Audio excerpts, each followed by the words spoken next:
कैसे हो बेटा आप सभी? Good morning to all. Good morning to all. Good morning to all. Happy हो? हेल्दी हो? खुश हो? दुखी हो? सिलेक्शन लेना है? नीड है? क्या हो सकता है? तो इतना बढ़िया तो आते हो, क्या दिक्कत है? सिलेक्शन की आवश्यकता थोड़ी है। और यदि सिलेक्शंस लेना है तो हमें कुछ टॉपिक को यहाँ पे डिस्कस करना पड़ेगा, कुछ हमें पढ़ना पड़ेगा। दुनिया का सबसे आसान काम होता है पढ़ाई और सबसे टिपिकल काम होता है पढ़ाई। आपने देखा होगा दुनिया में जितने भी काम होते हैं, जिन्होंने पहले पढ़ाई नहीं की वही आज ट्रैक्टर चलाते हैं, जिन्होंने पहले पढ़ाई नहीं की वही आज ट्रक चलाते हैं, जिन्होंने आज पढ़ाई नहीं की वही आज ठेले चलाते हैं। मैक्सिमम जो काम वही करते हैं जिन्होंने पढ़ाई नहीं की। और आज वो दुखी होते हैं, काश उस टाइम पे हम भी पढ़ लेते। तो फ्यूचर में हमें अपने बच्चों के सामने ये नहीं कहना पड़े कि यार काश मौका तो हमें भी मिला था पढ़ने के लिए पर हमने पढ़ाई नहीं की। ये कहने का मौका मत देना, इसलिए आज ही पढ़ाई कर लो। प्रेजेंट को प्रेजेंट में जीना सीखो, फ्यूचर और पास्ट की टेंशन मत लो। यदि आपका प्रेजेंट अच्छा है तो पास्ट अच्छा निकलेगा, पास्ट अच्छा है, प्रेजेंट अच्छा है, फ्यूचर ऑटोमेटिक अच्छा होगा। है नहीं? Your bright futures are waiting for you. मैं आपसे कहता हूँ आपका एक अच्छा भविष्य आपका इंतजार कर रहा है। चलते हैं आज की जर्नी पे। आज की जर्नी कल तक मैंने आपसे बात की, अभी तक मैं आपको डिजीज पढ़ा चुका हूँ और मीजल्स, डिप्थीरिया, जर्मस, मम, चिकन पॉक्स हो गया, ट्यूबरकुलोसिस, इन्फ्लुएंजा, कोविड, लेप्रोसी हो गया, मंकी पॉक्स हो गया है। उसके बाद मैंने आपको पोलियो कंप्लीट किया, एसएसएस कंप्लीट किया, हुकवॉर्म, टाइफाइड और कोलेरा की मैंने आपसे बात कर ली थी। आज अपन चलेंगे आर्थ्रोपोड्स को। आज मैं आपको बताऊं कि आर्थ्रोपोड्स कौन से होते हैं। वेक्टर बोर्न डिजीज के नाम से जाना जाता है। और वेक्टर बोर्न डिजीज के अंदर आपने देखा होगा कि ये कौन सी होती है, तो इसे कहते हैं कि मलेरिया, फलेरिया और डेंगू मेनली यहाँ पे पढ़ी जाती है। और मलेरिया, फलेरिया, डेंगू जैसे कंप्लीट होंगे तो आज अपन देखेंगे यहाँ पे कि टिटनस क्या होता है, येलो फीवर क्या होता है, प्लेग क्या होता है। इन डिजीज की भी अपन बात कर लेंगे। इसी के साथ फिर अपन आगे बात करेंगे कि यहाँ पे next continue occupation health disease को भी आज कंप्लीट करने की कोशिश करेंगे। यस, तो आ जाइए। सबसे पहले आज अपन चलते हैं कि फर्स्ट डिजीज अपनी आर्थ्रोपोड्स के अंदर रहेगी। तो कौन सी रहेगी बेटा? यहाँ पे सबसे पहले अपन ने कहना है मलेरिया।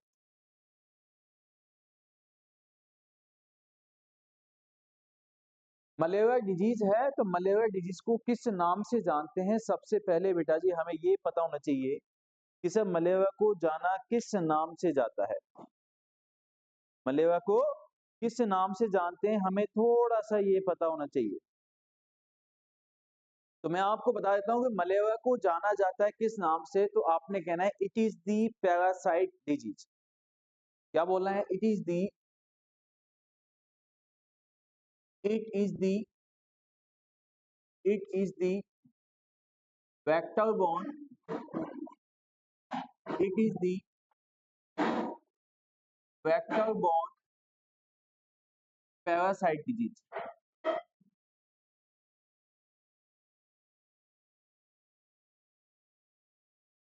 आखिर मलेरिया जो है वो कैसी डिजीज है? तो आपने कहना है से मलेरिया जो है वेक्टर बोर्न पैरासाइट डिजीज है। वेक्टर्स की वजह से होने वाली डिजीज है। मक्खी मच्छर से होने वाली, मतलब ये किससे होती है बेटा? मच्छर से फैलने वाली डिजीज है। अब ये वेक्टर बोर्न तो है, लेकिन इसी डिजीज को किस नाम से जानते हैं? देखो, पहले बात करेंगे अपन नाम की, उसके बाद बात होगी काम की। तो जितने भी नाम हैं तो आप देखते हैं कि मलेरिया डिजीज को किस नाम से जानते हैं। तो आपने कहना है सर इसे ही जाना जाता है, मलेरिया को जाना जाता है ब्लड सेल डिसऑर्डर के नाम से जानते हैं। ब्लड सेल डिसऑर्डर के नाम से जानते हैं कि सर मलेरिया को ही जाना जाता है किस नाम से। तो आपने कहना है हिपेटोमगेली डिजीज के नाम से जानते हैं।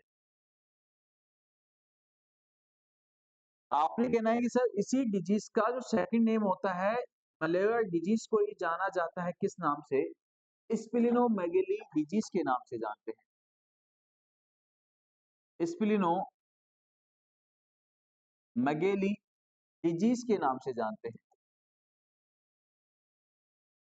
कि सर इस डिजीज को और किस नाम से जानते हैं। तो बेटा अब आपने कहना है सर इसी डिजीज का नाम होता है, इसे ही जाना जाता है किस नाम से? राइगर फीवर के नाम से जानते हैं। कि सर इस डिजीज को और किस नाम से जानते हैं, तो बेटा अब आपने कहना है सर मलेरिया को ही जाना जाता है किस नाम से, रोमान फीवर के नाम से जानते हैं। बेटा जी मलेरिया को ही जाना जाता है किस नाम से, तो आपने कहना है सर इसी का ही दूसरा नाम है क्या, इसे ही जाना जाता है किस नाम से, सेरेब्रल फीवर के नाम से जानते हैं।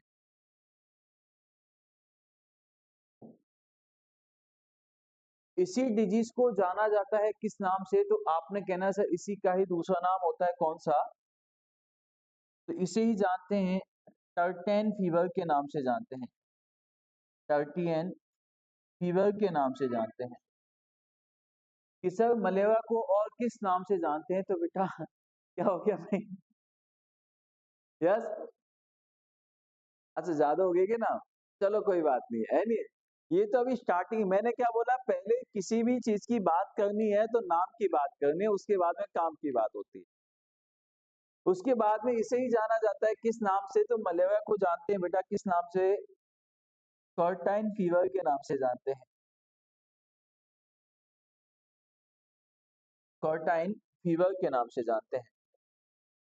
बेटा जी इसे ही जाना जाता है किस नाम से, तो आपने कहना है सर इस मलेरिया का ही दूसरा नाम होता है, इसे जाना जाता है किस नाम से, इसे ही जानते हैं जंगल फीवर के नाम से जानते हैं।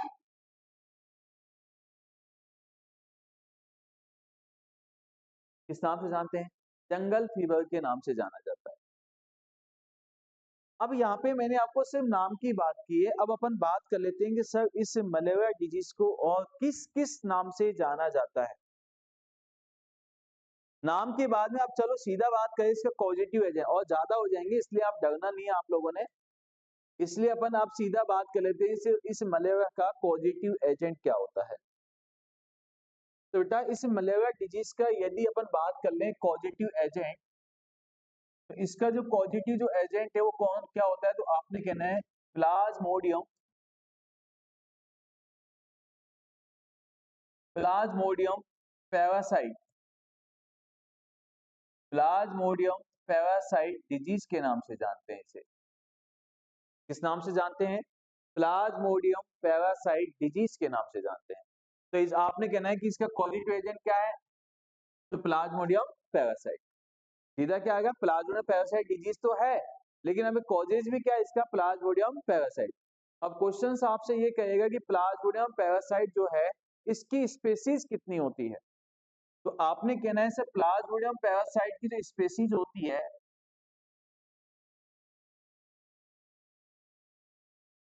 बेटा उपजाति स्पेसीज जो है, तो इसमें बेटा जी इसकी 4 स्पेसीज पाई जाती है, कितने स्पीसीज होती हैं, 4। प्लाज्मोडियम पैरासाइट जो है ये 4 स्पेसीज में प्रेजेंट होता है, एक होता है बेटा प्लाज्मोडियम वाइवेक्स, सेकंड होता है प्लाज्मोडियम फैल्सिफेरम,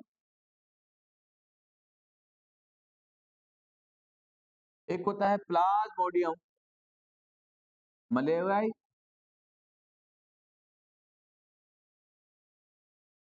और एक होता है बेटा कौन सा, प्लाज्मोडियम ओवेल, प्लाज्मोडियम ओवेल। अब क्वेश्चन आपका बनेगा कि सर सबसे ज्यादा इंडिया में इनमें से कौन सी स्पीसीज प्रेजेंट होती है, आपने कहना है कि most common causes in India, most common occur in India, सबसे ज्यादा इंडिया के अंदर जो प्रेजेंट होती है कौन सी स्पीसीज होती है, तो आपने कहना है कि सर प्लाज्मोडियम वाइवेक्स होती है, जबकि वर्ल्ड में कौन सी होती है, तो most common in world, most common in world, world में जो सबसे ज्यादा होती है कौन सी होती है बेटा, प्लाज्मोडियम फैल्सिफेरम होती है।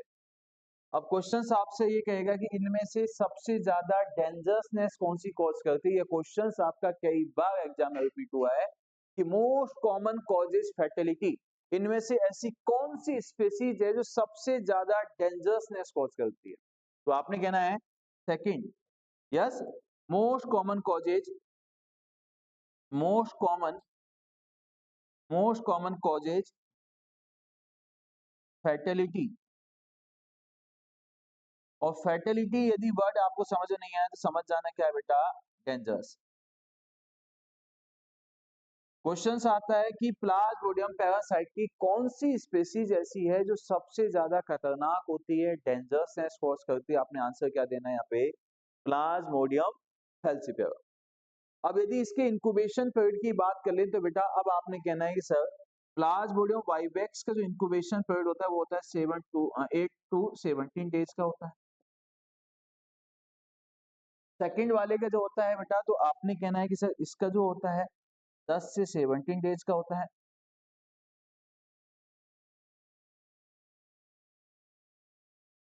मलेरिया का जो होता है तो आपने कहना है सर इसका कितना होता है, तो 17 से 40 दिन का होता है। 40 दिन तक आप कह सकते हो।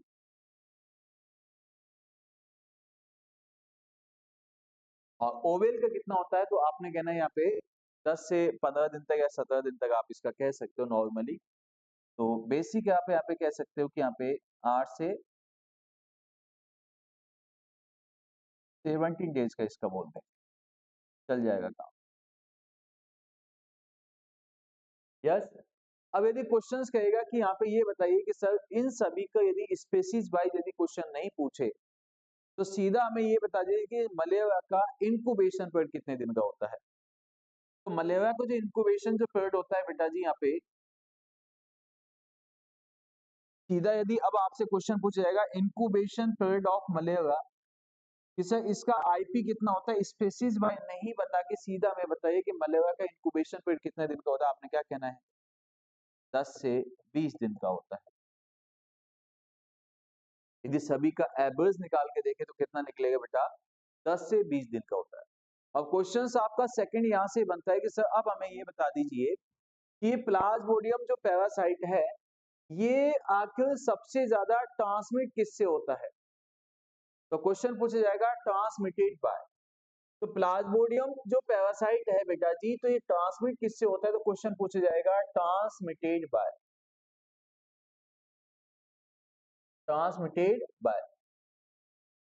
सर प्लाज्मोडियम पैरासाइट किससे ट्रांसमिट होता है, तो आपने कहना है सर ये ट्रांसमिट जो होता है किससे होता है, फीमेल एनाफिलीज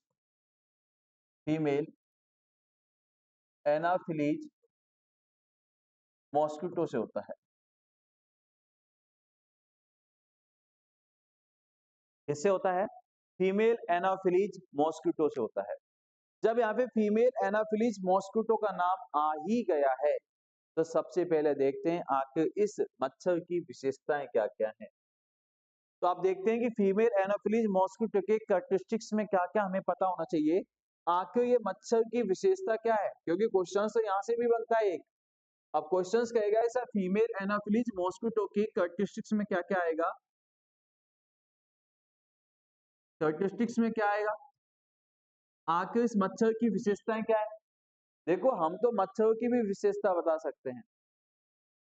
तो इस फीमेल एनाफिलीज मॉस्किटो की कैरेक्टरिस्टिक्स में सबसे पहले आपने कहना है सर ये क्या होता है, नाइट टाइम फीडर होता है।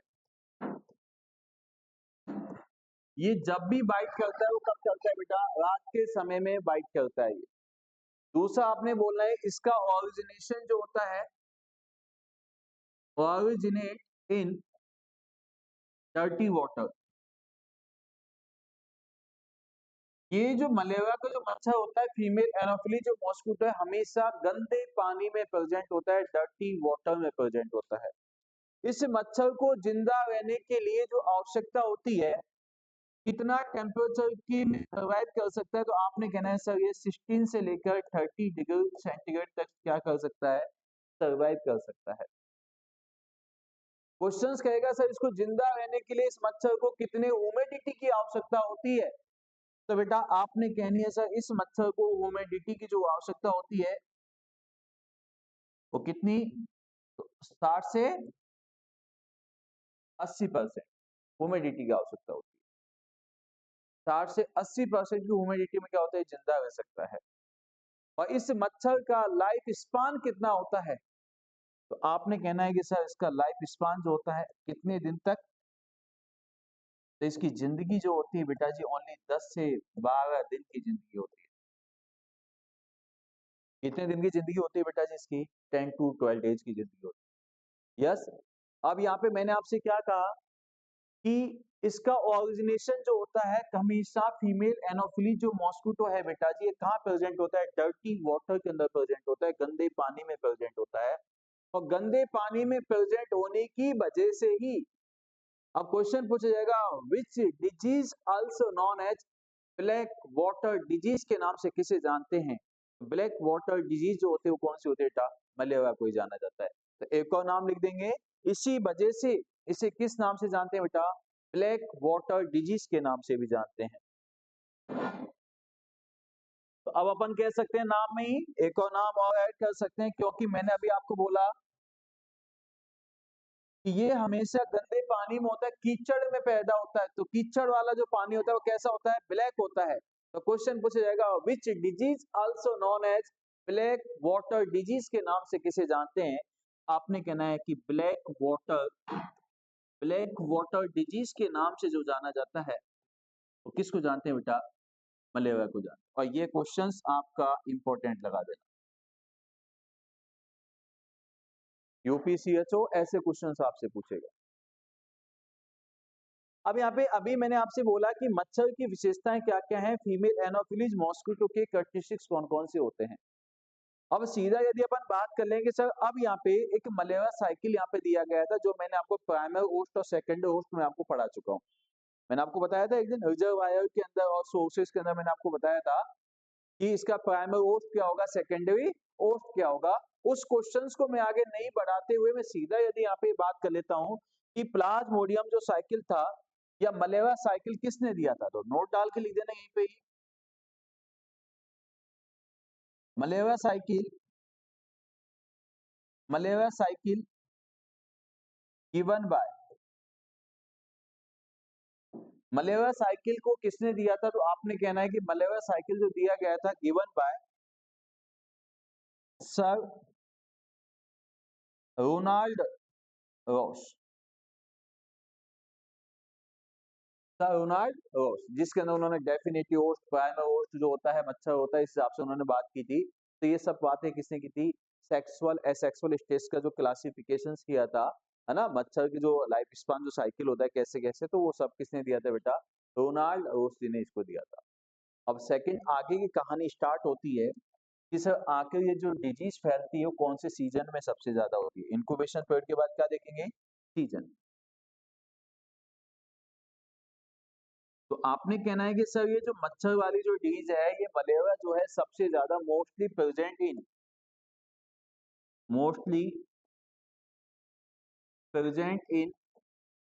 Rainy season, mostly present in rainy season, but may be in any season, but may be in any season, mostly in rainy season but may be in any season. वैसे तो ये जो disease होती है mostly present होती है कौन से सीजन में? रेनी सीजन में, बरसात के सीजन में प्रेजेंट होती है, पर किसी भी सीजन में भी ये हो सकती है। अब सेकंड आपसे कहेगा कि सर एज, तो बेटा किसी भी एज को हो सकती है। आरओटी एमओटी सीजन, तो मलेरिया का आरओटी क्या होगा, एमओटी क्या होगा? तो आपने देखा होगा इन्फेक्टेड मॉस्किटो जब हमें बाइट कर लेता है, तो इन्फेक्टेड मॉस्किटो के बाइट करने से होती है। लेकिन इन्फेक्टेड मॉस्किटो जो अपना लार्वा सिक्रेट अपनी बॉडी में कर देता है तो क्या हो जाता है? मलेरिया हो जाता है। तो आपने लिखना है ROT penetration of skin by infected mosquito, penetration of skin by infected mosquito, infected mosquito के माध्यम से स्किन को पेनेट्रेट करने से जो होती है वो कौन सी होती है बेटा? यहाँ पे मलेरिया। आईएमओटी में लिखना है बेटा biting of skin, biting of skin, biting of skin by infected mosquito, by infected mosquito, biting of skin by infected mosquito and सिक्योरेट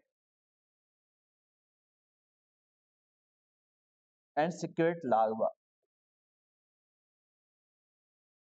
infected mosquito के बाइट करना और यहाँ पे क्या करना, लार्वा सिक्रेट करने की वजह से जो होता है तो बेटा यहाँ पे क्या हो जाता है, मलेरिया हो जाता है। अब सीधा सा क्वेश्चन हमसे पूछा जाएगा सर इसका साइन एंड सिम्टम्स क्या होता है, तो आ जाइए साइन एंड सिम्टम्स। बेटा लिखने हुए आपको,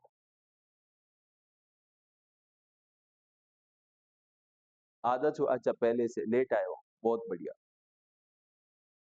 तो आ जाइए बेटा यहाँ पे, कंप्लीट सबका साइन एंड सिम्टम्स। तो मलेरिया को जो यहाँ पे लक्षण आता है वो कौन सा आता है बेटा, यहाँ पे आपने देखा होगा मलेरिया के अंदर वाइगल फीवर प्रेजेंट होता है। उस वाइगल फीवर का मतलब क्या होता है, सर्दी लग के बुखार आना। उसमें 3 स्टेज मेनली चलती है। सबसे पहले तो वो पर्सन जिसको मलेरिया होता है वो कहता है कि अपने घर में जितने भी बिस्तर हैं सबको ला के उड़ा दीजिए, लाओ बिस्तर लाओ बिस्तर, है नहीं है, सर्दी है भाई सर्दी बहुत ज्यादा, एक्सेसिव शिवरिंग होती है उसके। जब स्किन को टच करके देखा जाता है तो उसको कूल फील होती है, बॉडी का टेम्परेचर कम हो जाता है। और लेकिन ये स्टेज जो होती है 15 से 20 मिनट या मैक्सिमम 1 घंटे के लिए होती है।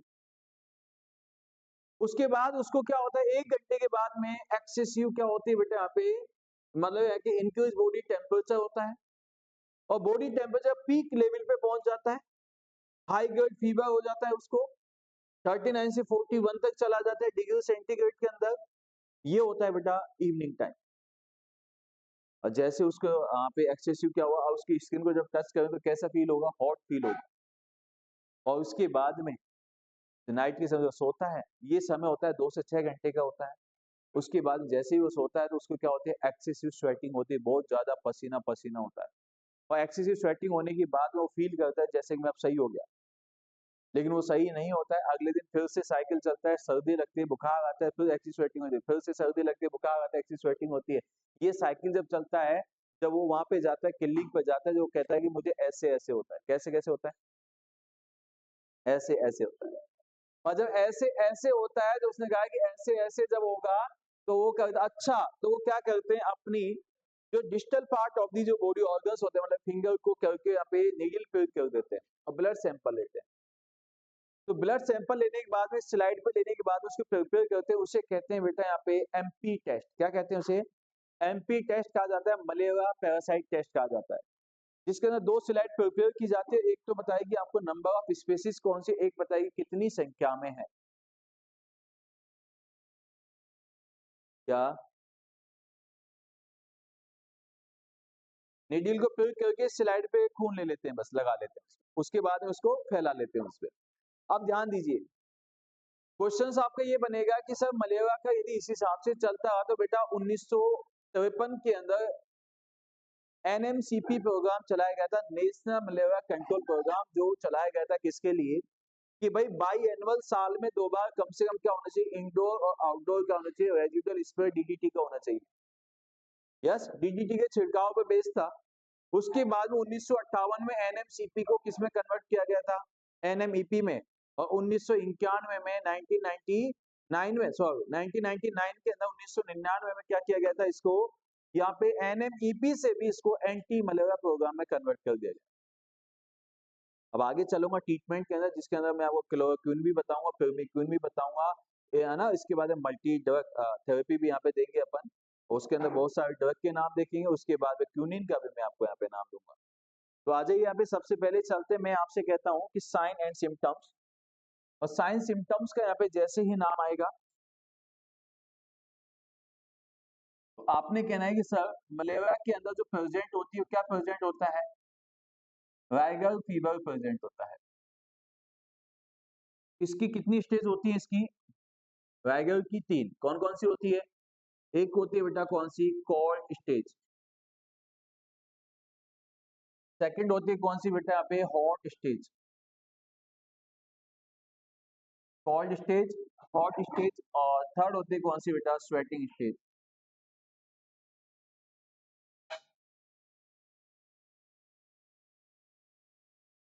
कोल्ड स्टेज, हॉट स्टेज और स्वेटिंग स्टेज।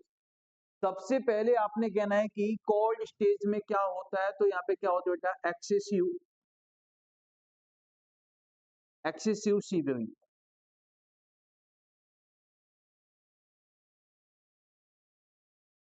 क्या होता है इसमें? एक्सेसिव शिवरिंग होता है। सेकंड यहाँ पे क्या होते हैं? Skin feel cool. और कूल का मतलब क्या होता है? ठंडा ठंडा, कूल कूल, है नहीं है? यस। इसके बाद में यहाँ पे स्किन कूल फील होती है और क्या हो जाता है? Decrease body temperature. Decrease body temperature देखने को मिलता है। सेकंड आपने कहना है कि सर यहाँ पे इसका ड्यूरेशन जो होता है इस स्टेज का, ये होता है 15 से 20 मिनट का। लेकिन जब आपसे क्वेश्चन पूछा जाएगा कि मैक्सिमम कितना होता है इसका ड्यूरेशन, तो आपने कहना है 1 आवर्स इसका क्या होता है सर? मैक्सिमम ड्यूरेशन होता है।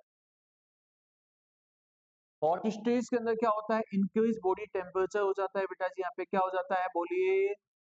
इंक्रीज बॉडी टेम्परेचर यहाँ पे देखने को मिलता है। और इंक्रीज बॉडी टेम्परेचर होने के साथ साथ स्किन जो फील होती है वो कैसी फील होती है? स्किन फील कैसी? हॉट। यस। और यहाँ पे क्या हो जाता है बेटा? हाई ग्रेड फीवर हो जाता है।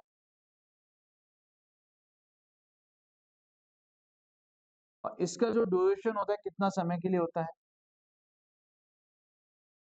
2 to 6 आवर का माना जाता है। बेटा जी यदि बात कर लें, मैं कहता हूं कि सबसे अच्छी स्टेज जो होती है कौन सी होती है? स्वेटिंग स्टेज होती है। क्योंकि स्वेटिंग होना भी आवश्यक है, हकीकत का पता चलता है। स्वेटिंग होना भी, यदि वास्तव में दुनिया में यदि स्वेटिंग नहीं होती, यदि किसी पर्सन यदि नेचुरल कुदरती एक ऐसा कुछ अपना रूप दिखा देती कि इंसान को पसीने आने बंद हो जाते, मैं कह रहा हूं कभी नेचुरलिटी का पता नहीं चलता। तो आजकल मैं आपसे कहता हूं यदि धोखे से बचना है ना, तो पहले पसीने आने चाहिए। सबसे ज्यादा धोखा कौन देता है? ही या सी? ही या सी? सी। सही बात है कि सबसे ज्यादा जो धोखा देते हैं वो कौन देते हैं बेटा? सी देती है। कैसे? सबसे पहला धोखा देती है, रास्ते चलते हुए यदि कभी देख लिया तो सबसे पहला धोखा मिलता है मेकअप से। मेकअप से बच भी गए तो दूसरा धोखा मिलता है, जाके यदि कॉल कर लिए तो वीडियो कॉलिंग पे तो फिल्टर लग जाता है। कहां बचोगे? इसलिए कहता हूं बेटा जिनकी शादी नहीं हुई, यदि वास्तव में यही रिलेशन आप चाहते हो कि हमारा लॉन्ग टाइम तक अच्छे से बने, बेटा अंकुर सुना है ना? है नहीं? काम की बात बता रहा। तो बेटा जब भी सगाई सगाई तो नहीं हुई ना अभी, हो जाएगी बेटा, क्यों टेंशन ले रहा है? सर नहीं हुई, हाँ तो हो जाएगी, जॉब तो लगो। इधर से सचिन अलग लगा होता है, सर जी एक कल तो आ गया, सर जी प्लीज शादी का, मैं मैरिज ब्यूरो खोल रखा मैंने, है ना? वहां आगे क्या हुआ? सर प्लीज कुछ तो आ, तो मैं रुक तो जा, पहले जॉब तो लग जा। यस। तो बेटा अब कहने का मतलब ये है, जब भी सगाई के लिए जाओ ना, तो मैं कहता हूँ सगाई जब करो तो बेटा कम से कम समय आपको जून जुलाई के महीने में करना। और जून जुलाई के महीने में क्या करना? एंगेजमेंट करना। और जिस हॉल के अंदर मतलब देखने के लिए जब जाए बेटा, तो उससे कहना एसी वेसी सब बंद कर दे। कम से कम धोखे से तो बच जाओगे। मेकअप और आजकल सर वाटरप्रूफ वाली आती है, कितना ही पसीने आ जाओ कोई बात नहीं बेटा, छेड़िया थोड़ा सा हाथ में लेके जाना, उसे कहने ले साइड में चल, है नहीं? सांचे मार के देखना, है नहीं? मैं कहता हूँ कम से 2 किलो पुट्टी हाथ में आ जाएगी आजकल। इतना पुट्टी लगा दे, 2 किलो पुट्टी हाथ में आ जाती है नहीं? तो बेटा सबसे पहले तो पसीने आना भी आवश्यक है। होगी बेटा शादी? तो पसीने आना भी आवश्यक होता है, तो बेटा इसे क्या कहते हैं? नहीं ऐसा होएगा कि शाम को तो आपने कहा शादी के टाइम पे कबूल है कबूल है कबूल है नहीं? और सुबह वो यदि झाड़ू लगाती मिली, वो कहेंगे भाई कहाँ से आ गई? अब वो कहेंगे मैं भाई नहीं हूँ, उस टाइम मैंने मेकअप लगाया हुआ था, है नहीं? तो ऐसे भी हो सकता है। तो बेटा एक्सेसिव स्वेटिंग इसे कहते हैं स्वेटिंग स्टेज। इसके अंदर क्या आती है बेटा? एक्सेसिव स्वेटिंग होती है। क्या होती है? एक्सेसिव स्वेटिंग होती है, एक्सेसिव स्वेटिंग। और सेकंड यहाँ पे क्या देखने को मिलता है बेटा, यहाँ पे patient feel, patient feel relax. Patient को ऐसा लगता है कि मैं सही हो गया, वो अपने आप के रिलैक्स फील करता है। यस, लेकिन वो सही होता है क्या? सही नहीं होता है, कुछ घंटे के लिए सही होता है। पेशेंट फील रिलैक्स, और यहाँ इसका जो ड्यूरेशन जो होता है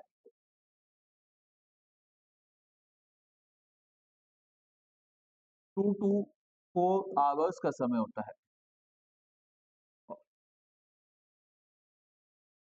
वैसे ही जो एक्सेसिव जो स्वेटिंग होती है सबसे ज्यादा ये कब होती है, तो आपने लिख देना excessive sweating at night time.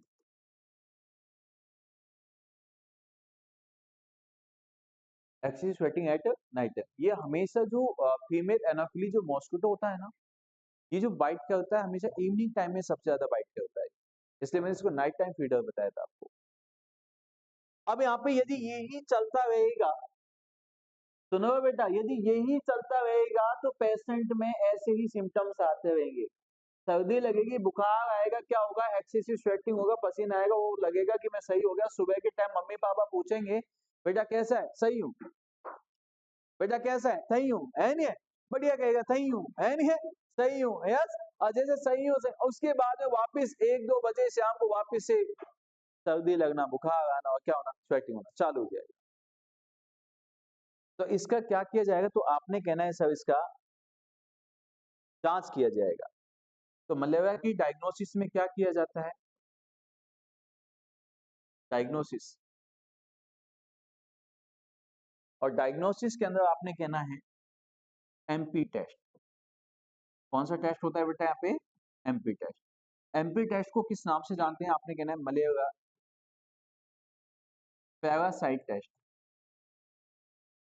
Malaria parasite test.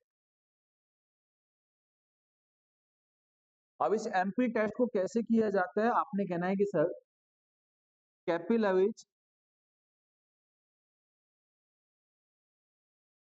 Capillaries blood taken,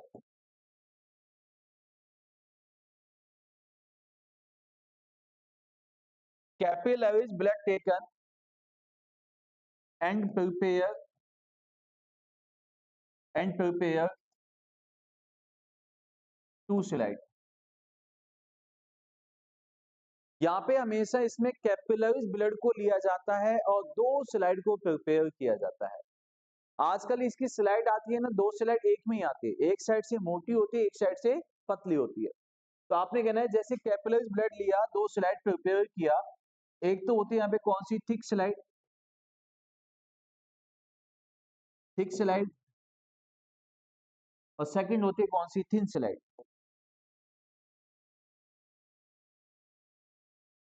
एक तो होती है कौन सी बेटा, थिक स्लाइड, और सेकंड कौन सी होती है, थिन स्लाइड। इस थिक स्लाइड के माध्यम से तो पता चलता है नंबर ऑफ पैरासाइट, भाई कितनी संख्या में है, नंबर ऑफ पैरासाइट कितनी है। और थिन स्लाइड के माध्यम से जो पता चलता है, तो आपने कहना है sir number of species, number of species. कौन सी स्पीसीज है, तो थिन स्लाइड, और कितनी संख्या में है पैरासाइट, तो उसे क्या कहते हैं, थिक स्लाइड, थिन स्लाइड और थिक स्लाइड। अब आगे चलेंगे बेटा, इसका प्रिवेंशन क्या है, बचाओ।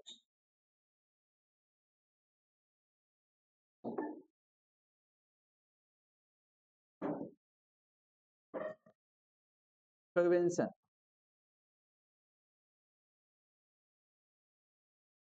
आ जाइए prevention.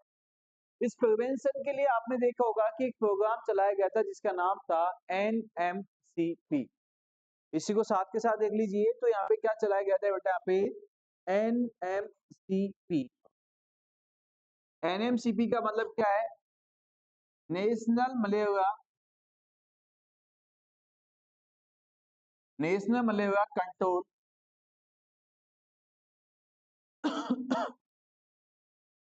Programme.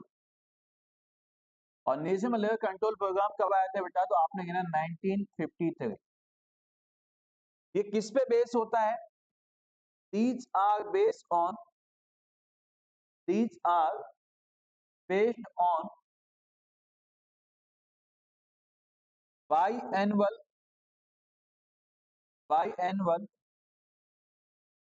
residual. These are based on biannual residual spray of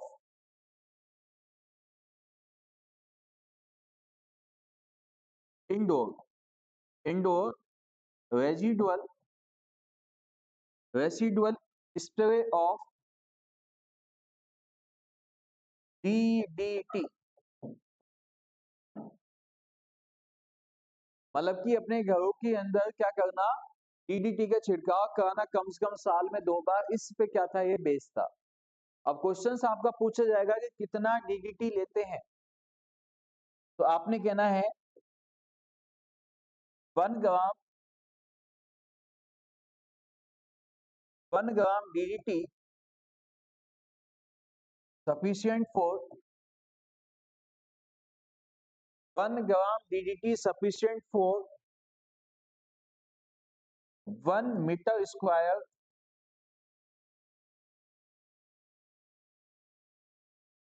air space.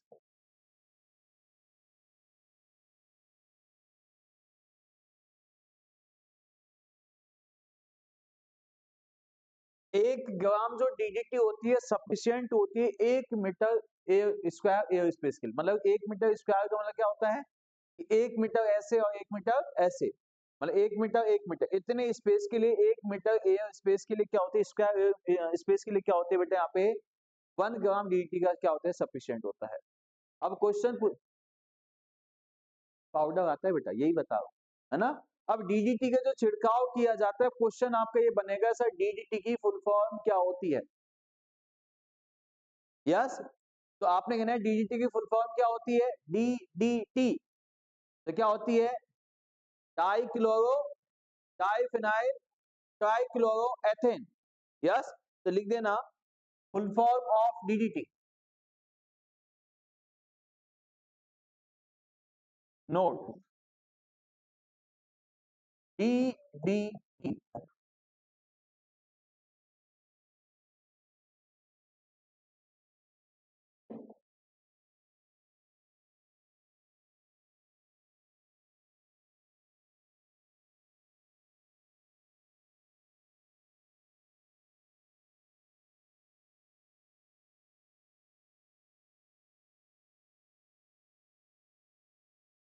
लिख दो बेटा, डीडीटी की फुल फॉर्म क्या होती है, तो आपने कहना है dichloro diphenyl trichloro ethane.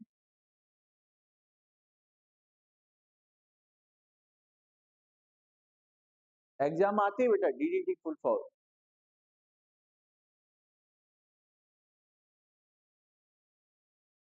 DDT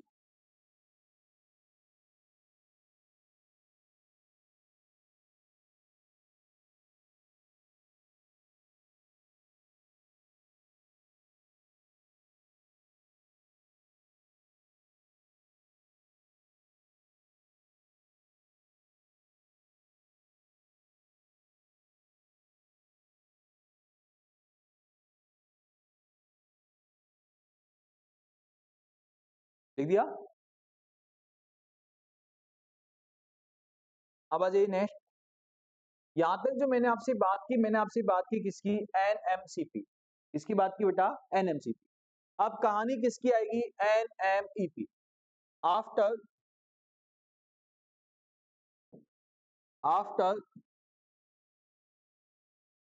in 1958, after in 1958 1958 में, after in 1958 NMCP convert into NMEP. बाद में क्या किया गया, एनएमसीपी को किस में कन्वर्ट कर दिया गया बेटा जी, यहाँ पे एनएमईपी में कन्वर्ट कर दिया गया। अब एनएमईपी का मतलब क्या है, तो आपने कहना है सर एनएमईपी फुल फॉर्म होते क्या, नेशनल शाबाश।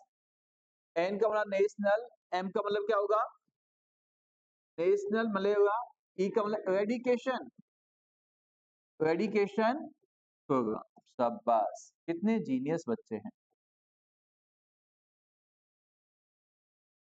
अब इसके बाद क्या किया गया इन 1999, इन 1999, 1999 में, in 1999 national national anti national anti malaria programme start.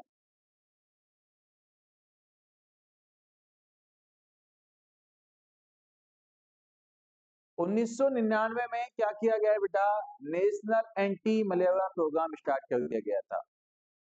अब चलते हैं कि सर वास्तव में हम, अब हमें ये बता दीजिए, प्रिवेंशन तो ठीक है, लेकिन अब इसका ट्रीटमेंट में क्या दिया जाएगा। तो चलते हैं ट्रीटमेंट ऑफ मलेरिया। सबसे अच्छी बात, छोटी छोटी बातें हैं, कहते हैं ना, छोटी छोटी छोटी बातें और सिलेक्शन। क्या कहेंगे, छोटी छोटी छोटी बातें और सिलेक्शन। इंसान बड़ा बेटा उस दिन नहीं बनता है जिस दिन वो बड़ी बड़ी बातें करने लगता है। बड़ी बड़ी बातें करने से कभी भी इंसान बड़ा नहीं बनता है। इंसान असली बड़ा उस दिन बन जाता है जिस दिन वो छोटी छोटी बातें समझने लगता है। तो सबसे पहले बड़ा बनना है ना, तो बड़ी बड़ी बातें मत करो। क्या कीजिए उस जगह पे, छोटी छोटी बातें समझने लग जाइए, और जिस दिन आप छोटी छोटी बातें समझने लग गए उस दिन ऑटोमेटिकली बड़े बन जाओ। तो चलते, मैंने आपको मलेरिया कितनी स्पीशीज बताई है बेटा यहाँ पे, क्या, विच, नंबर 1 वाइवेक्स, सेकंड कौन सी है, फैल्सीफेरम, थर्ड कौन सी है, मलेरियाई, उसके बाद में कौन सी है बेटा, ओवेट। अब सभी का ट्रीटमेंट अलग अलग चलेगा। अब लिखो ट्रीटमेंट ऑफ मलेरिया।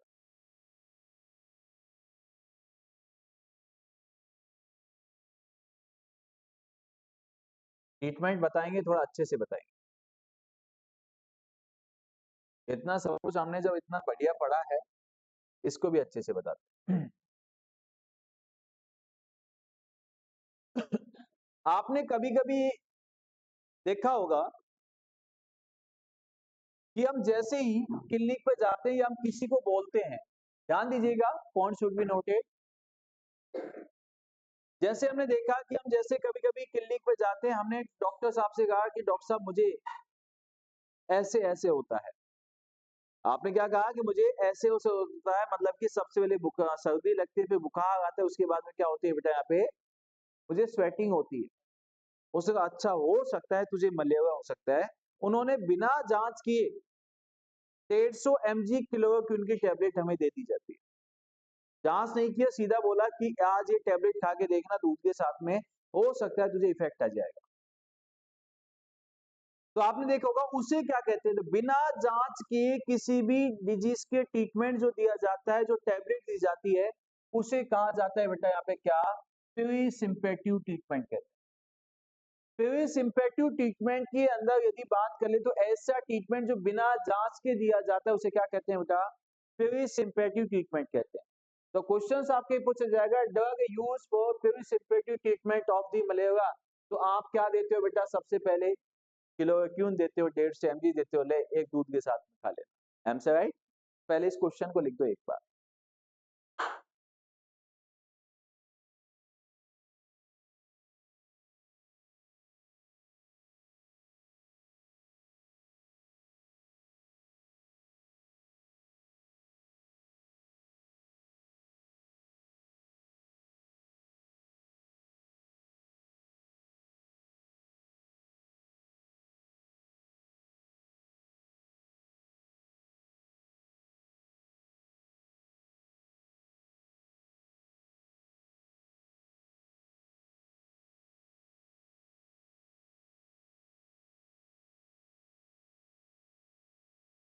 लिख दिया, अब आ जाइए, अब लिखना नोट नंबर 5 ट्रीटमेंट में। अब क्वेश्चन से कहता है ट्रीटमेंट ऑफ प्लाज्मोडियम वाइवेक्स। यदि किसी पेशेंट में हमने देखा उसको कौन से स्पीसीज यहाँ पे पॉजिटिव मिली है, पॉजिटिव प्लाज्मोडियम वाइवेक्स, चार स्पीसीज में से कौन सी मिली है बेटा, ओनली वाइवेक्स, और अपने इंडिया में सबसे ज्यादा कौन सी होती है बेटा? वाइवेक्स। तो यहाँ पे ट्रीटमेंट में जो दिया जाता है क्लोरोक्विन देते हैं 1.5 मतलब कि 25 mg पर केजी के हिसाब से, जिसको कितने दिन तक देते हैं? 3 दिन तक देते हैं। इसी के साथ में फिल्मिक्यून को दिया जाता है 0.25 mg पर केजी के हिसाब से, जिसको कितने दिन तक देते हैं बेटा? यहाँ पे 14 डेज तक देते हैं। लिखो एक बार।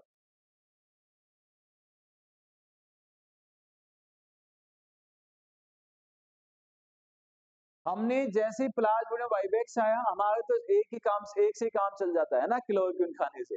लेकिन एक्चुअल जो ट्रीटमेंट होता है यहाँ पे किसको दिया जाता है? क्लोरोक्विन को दिया जाता है 25 mg पर केजी के हिसाब से देते हैं, लेकिन फिल्मिक्यून कितना दिया जाता है? 0.25 mg पर केजी के हिसाब से देते हैं, और 14 डेज तक दिया जाता है।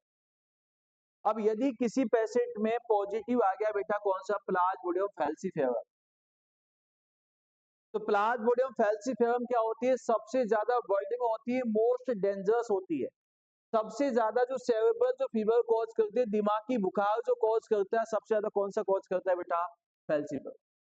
अब क्वेश्चन पूछा जाएगा प्लाज्मोडियम फैल्सीफेरम के ट्रीटमेंट में कौन सी ड्रग दी जाती है? आपने कहना है ACTSP दिया जाता है। क्या दिया जाता है? ACTSP। ये मल्टी ड्रग थेरेपी होती है। ACTSP का मतलब क्या है? Artemisinin based combination therapy. मैंने क्या बोला? मल्टी ड्रग का मतलब क्या? कॉम्बिनेशन थेरेपी होती है, जिसके अंदर कई ड्रग को एक साथ दिया जाता है। ACT का मतलब क्या हुआ? Artemisinin combination therapy. और आर्टेमिसिनिन कॉम्बिनेशन थेरेपी हमने दिया है, तो इसमें क्या देते हैं? 50 mg देते हैं बेटा आर्टिसोनेट, 500 mg देते हैं बेटा सल्फाडॉक्सिन, और 25 mg क्या देते हैं बेटा? मेथामाइन 3 दिन के लिए। और सिंगल टैबलेट किसकी देते हैं बेटा? यहाँ पे PQ का मतलब क्या है? फिल्मिक्यून। ये लिखा हुआ है। क्या है बेटा? फिल्मिक्यून। लिख दो एक बार।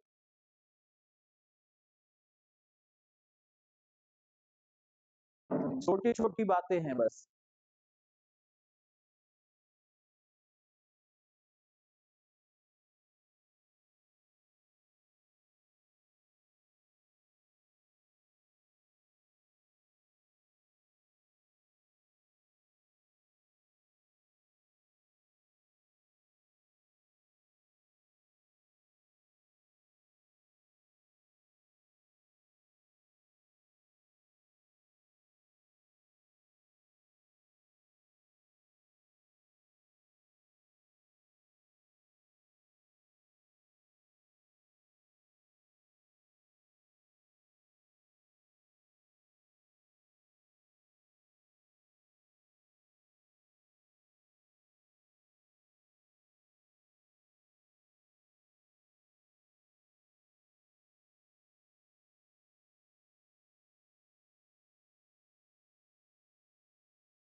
ठीक है।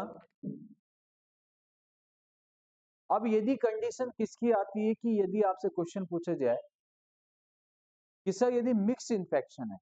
अब मिक्स इन्फेक्शन का मतलब हमें पता नहीं है कि वाइवेक्स है या फैल्सीफेरम है, मलेरिया है, या कई ने एक साथ यहाँ पे स्पीसीज एक साथ प्रेजेंट है। तो उस कंडीशंस के अंदर ट्रीटमेंट क्या देंगे? तो बेटा ऐसी कंडीशंस के अंदर जब मिक्स इन्फेक्शन होता है, तो उस कंडीशन जब कई स्पीसीज का इन्फेक्शन एक साथ है, तो उस कंडीशन के अंदर अपन क्या देते हैं?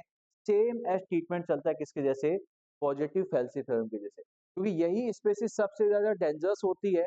इसलिए मिक्स इन्फेक्शंस के कंडीशंस के अंदर क्या देंगे बेटा? हमें सेम एज कैसे देंगे बेटा? यहाँ पे फैल्सीफेरम के ट्रीटमेंट के जैसे दिया जाएगा।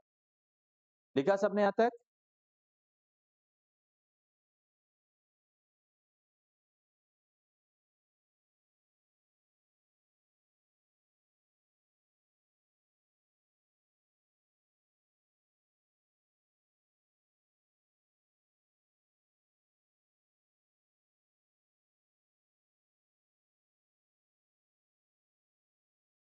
अब आ जाइए next.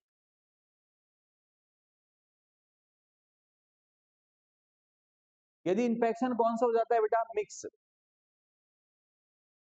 Mix infection treat as a positive falciparum. Plasmodium falciparum के जैसे ही मिक्स इन्फेक्शन का ट्रीटमेंट दिया जाता है।